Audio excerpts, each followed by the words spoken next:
ውድ ጓደኞቼ ዛሬ አብረን እንዋል። ቪዲዮውን ላይክ እያረጋችሁ ጀምሩት። ላይክ እያረጋችሁ አበረታቱኝ። ስለ ትላንትናው ቪዲዮ መለስበታለሁ። በጣም ብዙ ሰዎች ተቃውሟችሁን አቅርባችኋል። አሰላሙ አለይኩም ወራህመቱላሂ ወበረካቱ። ድና የተከበራችሁ መላው ዓለም የምትገኙ የፋሲካ ቲዩብ ቤተሰቦች ሰላም፣ እንዴት ናችሁ? ያላችሁበት ቦታ ሰላም፣ ጤና፣ ደስታ፣ ፍቅር አብስቼ ለእናንተ ተመኝቻለሁ። ያው እንግዲህ ኦልሞስት ከ3 ወር በኋላ ነው መመለሰው። ያው በአንዳንድ ጉዳይ ነው የጠፋሁት። ኢንሻአላህ ካሁን በኋላ ተመልሻለሁ። አዲስ ቤት እንደገባው ባለፈ ነግሬያችሁ ነበር። ያው ቤቱ አላለቀለትም። ዛሬ ቤቱን ለማሰራት አሸዋ እያወረድኩ ነው፣ እያቀረብኩ ነው የሚባለው፣ እያራገፍኩ ነው።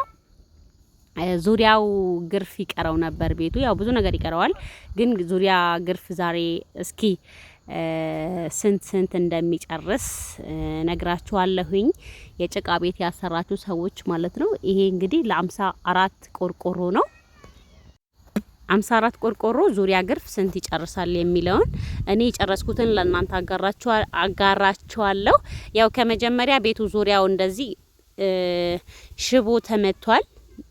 የጭቃ ቤት ሽምብራ ግርፍ ሊደረግ ሲሆን ዙሪያ ሽቦ ይደረጋል ማለት ነው። 54ቱ ቆርቆሮ ዙሪያው 2 ሽቦ ነው የጨረሰው። 2 ጥቅል ማለት ነው። አንዱ ጥቅል 2400 ብር ነው የሚገዛው ሽቦ። ከዛ በኋላ 10 ኩንታል ሲሚንቶ ጨርሷል። 10 ኩንታል ሲሚንቶ ወደ 13000 አካባቢ ነው።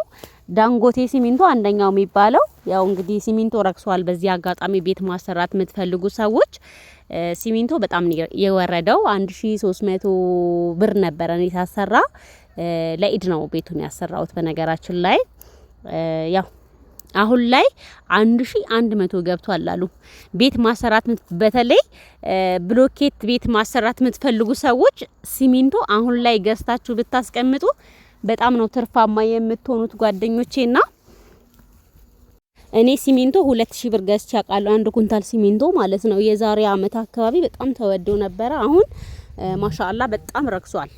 እና ቤት ማሰራት የምትፈልጉ ሰዎች ሲሚንቶ ሀሳብ ያላችሁ ሰዎች ሲሚንቶ እንኳን ገዝታችሁ ብታስቀምጡ የሚያስቀምጥላችሁ ሰው ካለ መጋዘን እንደዚህ ቤተሰው ካላችሁ በጣም ነው የሚያዋጣችሁ ማለት ነውና ያው እንግዲህ ለዙሪያው 10 ኩንታል ሲሚንቶ ገዛውኝ በ1300 ብር። ከዛ 2 መኪና አሸዋ በ6000 ብር አራገፍኩኝ። አሸዋ እንግዲህ የአራሼጣን ይባላል እኛ አካባቢ አሪፍ አሸዋ የሚባለው የአራሼጣን አሸዋ ነው። 6000 አራገፍኩኝ። ከዛ በኋላ እንደዚህ እያቦካኩ ነው። አብረን እንዋል ጓደኞቼ።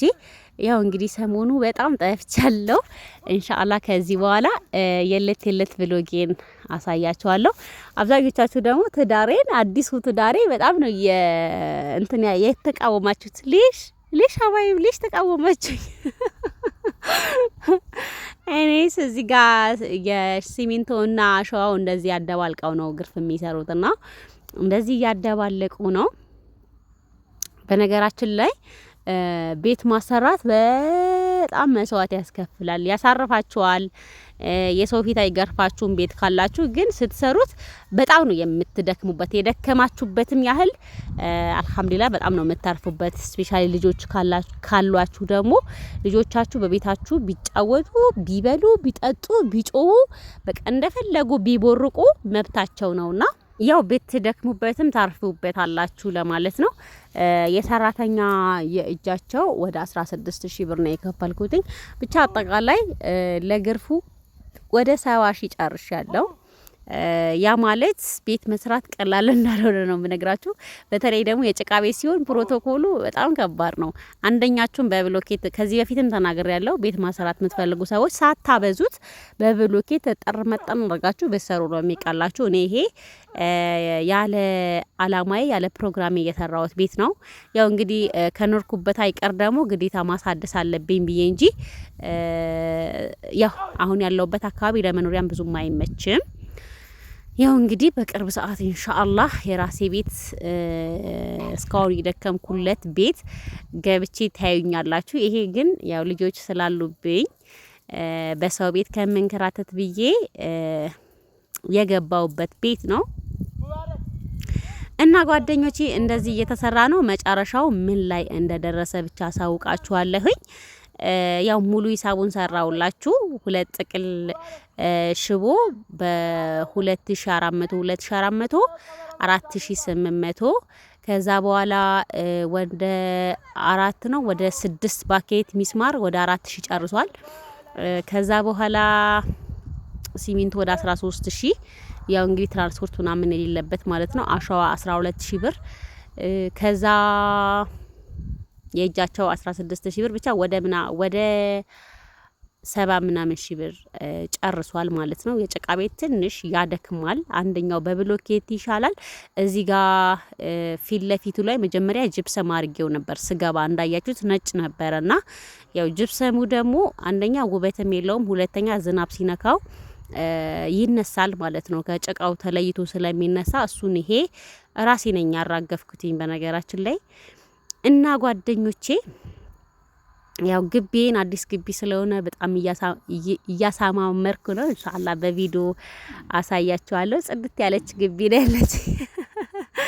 አሁን ላይ ደግሞ ክረምት ስለሆነ በነገራችን ላይ ይሄ ሳር ገዝቼ ነው የተከልኩት፣ ግን እንዴት እንዳደገ ልነግራችሁ አልችልም። በጣም ነው ያደገውና እዚህ ጋር ኮተታ አስቀምጠውበት በደንብ አይታይም ማለት ነው። እና በነገራችን ላይ አጋዥ አልነበረኝም። አሁን ነው አጋዥ ያመጣውትኝ። የወንድ ልጆች እናት ስትሆኑ ምን መስራት አትችሉም። እና አጋዥ ከሌላችሁ አልሐምዱሊላህ አሁን አግኝቻለሁ። በደንብ ስራዬን እሰራለሁ። እስካሁንም ልጆቼን የሚይዝልኝ አጥቼ ነው ስራ ያልሰራውት ማለት ነው። እና ጓደኞቼ እንደዚህ እያስተካከልኩኝ ነው። ስራ በምሰራ ሰዓት ፋሲካ ሌላ ሰው ነው የምትመስለው። እውነት ሌላ ሰው ነው መስለው። እዚህ ጋር ያ አላህ የኢድ መዳረሻ ነበረ አረፋ ማለት ነው።